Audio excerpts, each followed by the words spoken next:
menya gusonera ivy'igihugu dusonera iri tongo ry'igihugu no kuvuga iki kigize igihugu territoire iri tongo ry'Uburundi niryo gusonerwa ni cambere icya kabiri amategeko y'igihugu turiga ingo n'imvano utize umuzi nkunda bereke igiturire cambere aho gihe mu Bwana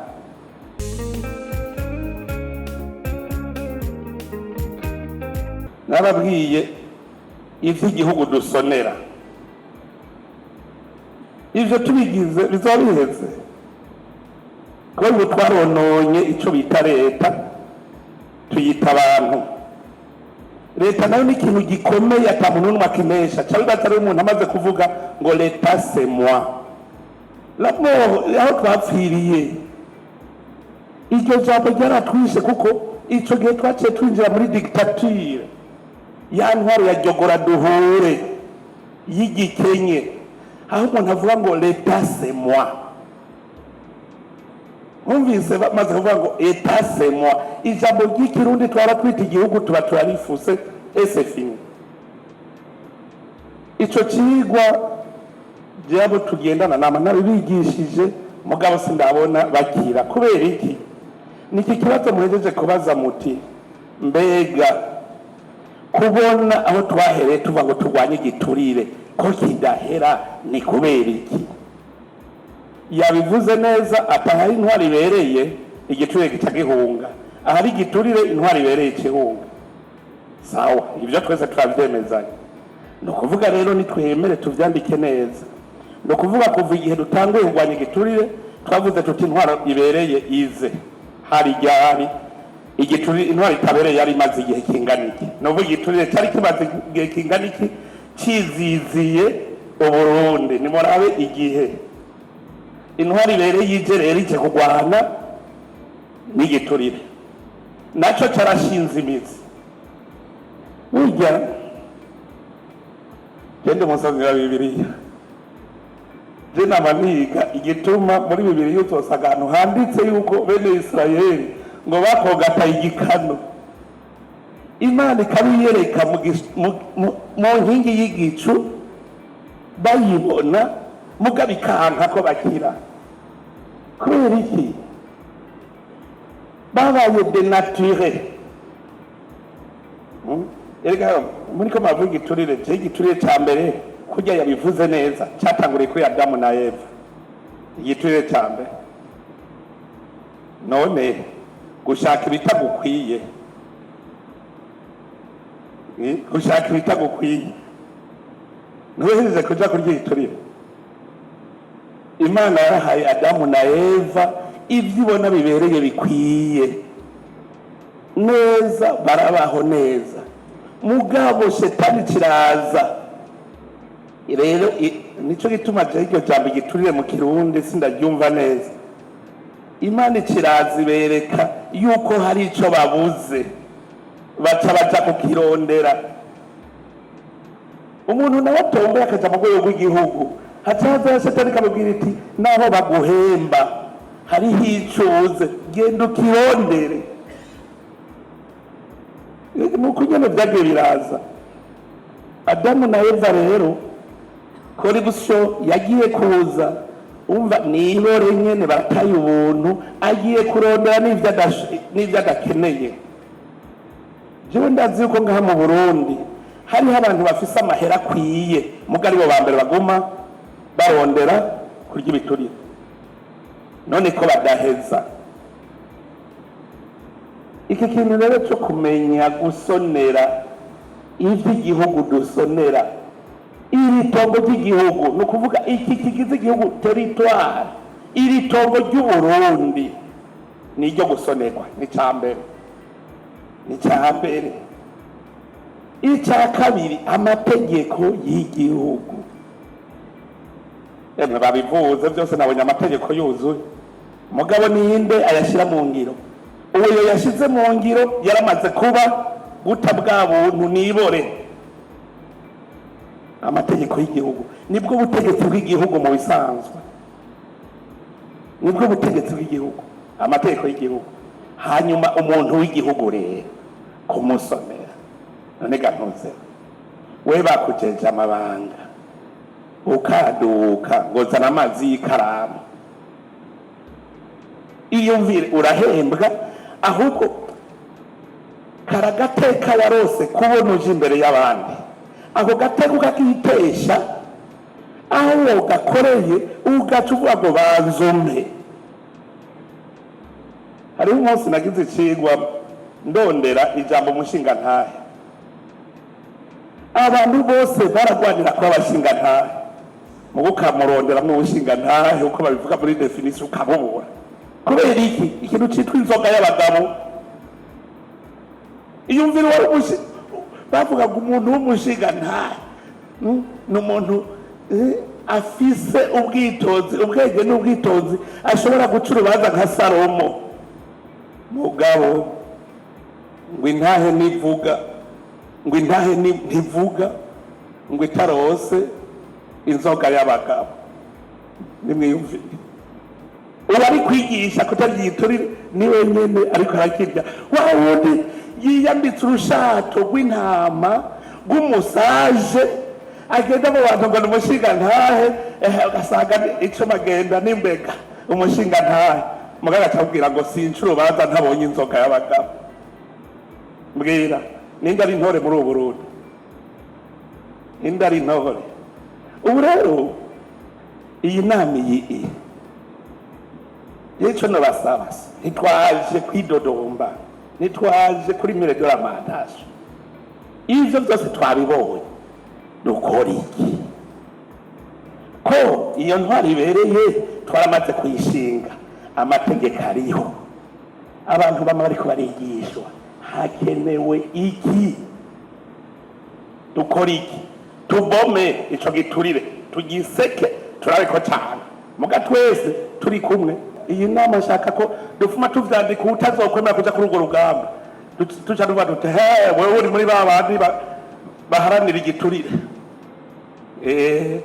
Turabe ibintu tuza turavuga izo ngwara tuzigire gute, dukora iki? Kuko hari abantu baronderera inyishu aho zitari. Inyishu aho zitari, hariho nk'ubu mwese mwama muri amaso yose ari kuri arishisema irisite. Dosiri twaba turiko turacokoza agenda bimubwira, wewe ntuze kugwanya igiturire ntigenda kurusha. Arishisema irisite, reka genda bereke je muce mumbwira. Iyo bavuze ngo arishisema irisite, umenga umusivile, persone civile, biraba uri muri service publique, ntibiraba utari muri service publique. Mugagira ndabereka ikintu kimwe, ndabereka akantu gatoya. Umuntu yategereza gutanga ikori y'imiliyaridi 3, agaca agenda akabwira uwo muri obere ati wenda guhe imiliyoni 300, hanyuma muri leta nje ntanga imiliyoni 200, hanyuma ungirira akadosiye vyaheze. Umvise umwe muri obere atwaye imiliyoni 300 gusa, mugo wundi atwaye imiliyaridi 2, ningatunze kurusha uwundi. Ucuza kuhiga uwo muri obere uhiga utumiliyoni 500 gusa, wirengagije kuja kurondera imiliyaridi 2. Umenga byose biraba uri ku butegetsi, umuntu atwara service nuvuga ubuhebwa bw'iya ca leta, umenga ujya wundi ntibimuraba, umenga ntibimuraba, wewe yabikuye he? Umenga ntibimuraba. Ako ndiko ndakabibutsa muri deba mukiyibuke, kuko kuvuga ngo uriko gwanya abo batwara dukeyi kurushi, hari abavagura. Tuvuga n'ukuri, turafise baraje ya Mpanda yarishwa amahera itubatswe. Burya mwibaza ko ari nde yariyemeje hagati y'umusivile none abayemezi service société civile. Nivyo wewe uri société civile, atwara CFCIB ni société civile. Ni honorable Olivier atwara CFCIB. None CFCIB c'est société civile, ni ukuvuga umenga abagwizatunga si société civile bo nta ngorane. Hajya nimwaja kuramuzosanga umugwizatunga umufonctionnaire yatwaye nka 10% 90% yatwawe n'abagwizatunga. Mugabo ugiye kurondera 10% hariho 90% ari hari. Nitwihede turiko turataka tugira igitero none ko amategeko hari urumva ubutegetsi burahari. Mwavuze ngo ubutegetsi bufise ibikwiye byose byangombwa kugira ngo amategeko yubahirizwe. Bariho abantu bageze kubahiriza amategeko. Novuga ubutegetsi buriho kubera iki none izo nguvu butagira namba. Rege turacho no kuciga. Urarungika umuntu wogenda ucungire hajya. Uwo muntu agaca kubwira ngo nta kintu nahabonye. Baciye bamuha mugamuhura n'umuntu kandi ubona yambaye karuvati. Tuze turiga imvo n'imvano utize umuzi cyo nkunda bereke igiturire cambere aho gihe mu Bwana. Umwana w'umukire n'umwana wa Nyarucari ameze kumwe. Ako nakigwa ngira ndabahe muze murarara kugira ngo afungure bamuha igiturire. Ifungura banzo ntambire kugira afungure igiturire. Muko mwana wa Nyarucari kurujumu ibazo mwana ariko yanka kurya umusozi w'inyama bakarinda kumutambira umwana w'umukire. Muko mwana wa Nyarucari ikijumu cokejanye amashishwa araruhanyagura na apeti nyinshi. Urya mwana batambira kugira afungure. Erega genda bivuga none jewe sifise abana sinabakujije kora ibusho kubera icyo muhenda henda. Nibi nyene biri mu bafonctionnaire dossier akatahazi sigaho kugira zikore bazo muhige turire. Naye mwari muzi ko ari ibiye mbwiraho bitani arahembwa neza dossier zirikomeziwe akubaka agataha muhira kanka kuzikora kugira zikore banzo mpamazi ikaramu ugacuza ukamupfumbatisha kugira ngo azikore. Haraho bitandukane n'umwana ivyo kurya biryoshe biri imbere yiwe akanga kubirya gushika umutambire umuvugiriza umuziki kari busiyera hasi je namanda burya hariho abantu nako nakandi gasumaga kubundi bwoko. None nk'umuntu afise inzu yiwe agaca ayipangisha agaca agenda gupanga inzu ya leta. Inzu ya leta izimbutse iyiwe agaca ayipangisha. Iyo parcelle yayihawe na leta si yo kwa se na nyina kuko kwa sekuru ni hari yibwambara niho hari togo cyabo. Aha yayihawe na leta hanyuma leta ishaka ko aronka rojema acaranka kuyibamwo inzu yubatse acaja kuba mu nzu ya leta. Hari uwundi muntu leta itaraha parcelle bategereza kungana abantu bose barangana bose. Yategereza kuba ujya tarose shase kuronka parcelle muri leta basi yoca baraba mu nzu ya leta. Wewe warose parcelle ya leta gende we mu nzu ya ivyo nivyo biba genda muri quartier NSS zaoyiwa muri aba babayobose bafise amazi. Ndabeshe umuntu arazi ko ivyo afise n'ivyibano mw'izabene gihugu yamaze imyaka irenga 50 yiyubakirako. Ngira ingene uno munsi woca uvuga ngo rikura Rwanda ico yitwa agenda babwira nti tugira urunani murariko biba bizabiheze. Iyi ngorane bafashe abantu bose bishiramwo ko indongozi arizo ziryigiturire yuko umuprive atagiturire. Societe civile kija kwataka yataka inzego z'igihugu nko kumenga nizo ziryigiturire mugayibagira ko muri iyo nyene iri kwiraza nayo irigiturire.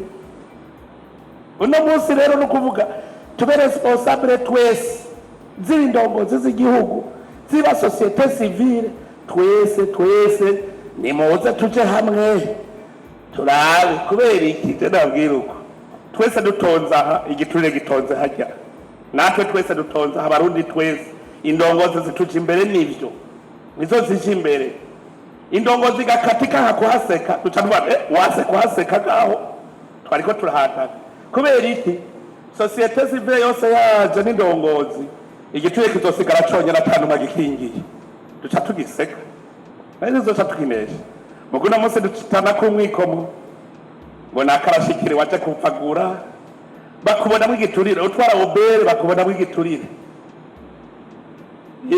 ngo hosha urashikiriwe nico nganda gishikeko kuko iyi generation mbonera ngaha ni generation maze imisi ngira ngo tudakundana cyane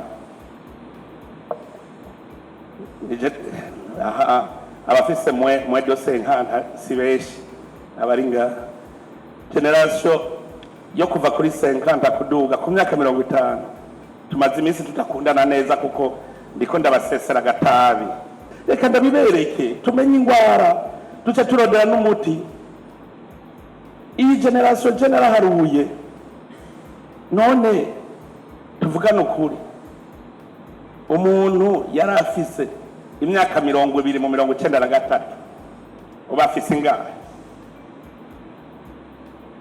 none yaratanguye kuhabona ingera zobaho mu buzima abupanga aciye asiba kubupanga imyaka 12 aciye agira esheki tuvugana ukuri kugira uvura ingwara ubanza kumenya iyiva uciye umara imyaka 12 bwa buzima wari gupanga ntubishoboye birase kopokopo ukubise imyaka 32 noneho ugiye utangure gupanga ubuzima ku myaka 32 inyuma yawe hari kinogo utegereza gutinya ntusubize inyuma ko wokorokera muri cya kinogo imbere yawe imyaka iri kujana origine de la corruption n'ibintu mwe n'ivyo nituze turarondera kure kandi burya umwasi umwatatse rero n'inzigo nyinshi urakunda kugira esheke uzurufate we uzi ko mu bindi wuzuye ugwagwa ugende washizemwo ibiguvu ngo ngira ntiruru mu bindi uca usanga uri gusa uratarika ikintu navuga uti ngira ndakirabe neza uko kiri cyangwa ugiye guterura uzi kuri gusa umubindi ugasanga urimo amazi uravunika tugisesangure neza cyane ariho ikintu cyitwa ubunyonyezi erega naho biva aho zitangura kuvuga ngo gwe mugabo ngo umenye yuko ngo bakunomye ngo dekre nayo kugukura ngo iri hajya mu kabati ko kwakwanya n'ingoga tutagwa bwira abandi bahora bacisha he kugira ukwakwanya ubunyonyezi no buhere kontra mwagenda mukumvikana yari ibintu byinshi maze kugira ngo ngira ntore umuti yarase kabisa nkana nk'ibi mwavuze bya marché public je namambaza mbwira ingene wo ugomba kugura ordinateur umuntu atazi no gusonda ordinateur akaba ari watsindira iyo soko cyo biraba ingene ibintu rero bipfa tuze turamenya kuvuga ngo zocungira ku makontra erega nkaka niko ndakavuga ngo nimwashika mu bikorwa en commission ma recommandation je niyo nkeneye tugire gute plan stratégique mwavuze ngo participation de la société civile comment faire participer je kubwanje la société civile doit participer none société civile citwara igihugu cyanye hariho uburongozi bw'igihugu butwara bene igihugu bose la société civile irimo ingo jamwo kubera ikumenga uri umusiriveya ama société civile ashaka kwifata nk'abagenduzi aho bomenye ko nabo nk'ubu orikome yigize ino organisation serukira abandi bene igihugu nimenye yuko iyo responsibility yayihaye kandi tazohembwa ni benevole ntwenga nzabona umuntu ngo Jeff Senero ry'imfuvyi ngo none zirasoze ko ngo mpinja wewe wagiye gukora ibyo udashoboye société civile n'abavolontaire bavuga bati ifu uko ubutegetsi bw'igihugu bushikira bene igihugu bagaca baza kugufasha kwegereza hajya orikomi bayirigwana n'inama y'ishinga amateka na nkenguza amateka bariko bariga ingana bene gihugu bashikirwa avuze ngo baca batubuza. Okay, wehe muri strategy rero boreka kubuza gute? Nabo ushaka kwama wicaye mu biro iwanje ndakubwira ati reka cenjeje byishoje ico conye uzokwama wicaye. Izo ni strategy tugira kubera ko tugira comité mixte de lutte contre la corruption et la malversation économique gushika ku mitumba. Babatama bavuga ngo inzoga y'abagabo bakavuga bati no iki ni giturire, we waremeye kuba umuvolontaire none mbwirigende wemeye kuba umuvolontaire ugacuza kudusaba impembo. Aha dukeneye les volontaires.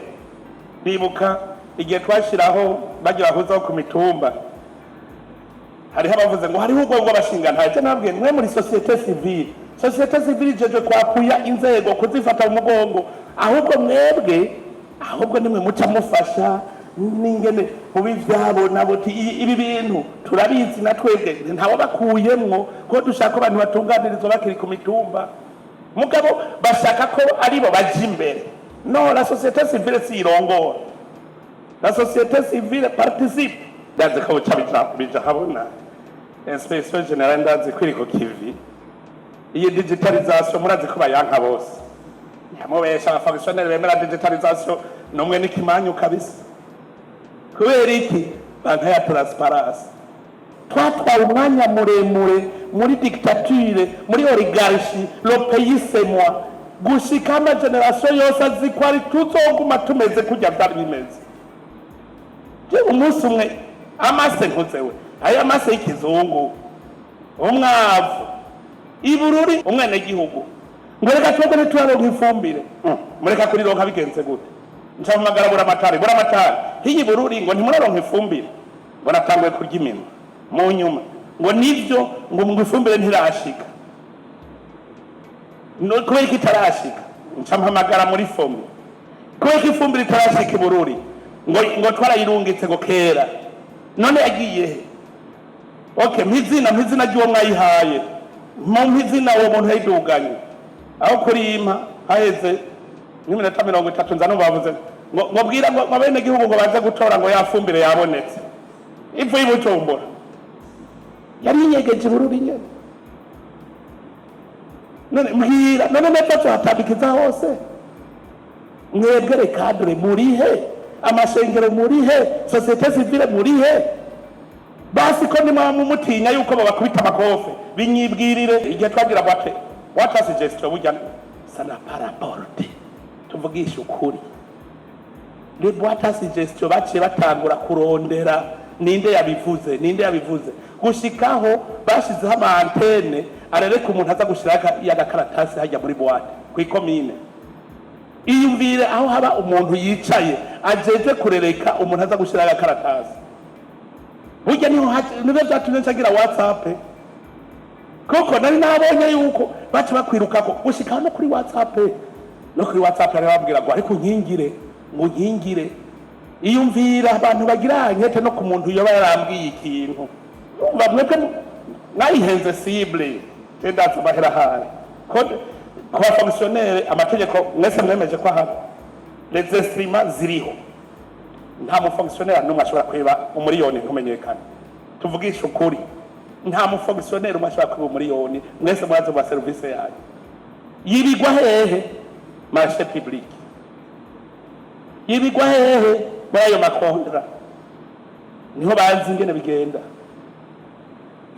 None ko amategeko ahari habuza abantu rero kumasheresherezo kugira abantu tubaronye nibasange aho bahonyora hose ari toroshe aho honyora hose asange hari toroshe aho honyora hose kuko urumva muri twebwe nyene twamaze kubiswaho cyaba fonctionnaire ndabwa nabo ushaka gutunga reka gutungira mu giturire reka ndakwereka aho utungira amahera aruzuye je ngi kubahenda kandi aba fonctionnaire bamaze kuja mu burimyi n'ubworozi bonyene barabizi mugabanka kuruha ngo naricaye Bujumbura sinzovayo barenda bashimire abakoze integuro diagnostic mwayihejeje naje ndahejeje ubu tugende direct twokora iki cyo cyo ndabasaba ko naho twara tuntu dushiraho ari amakomisiyo ari iki tubishireho umugabo twebwe tumenye yuko turiko turagwanya igiturire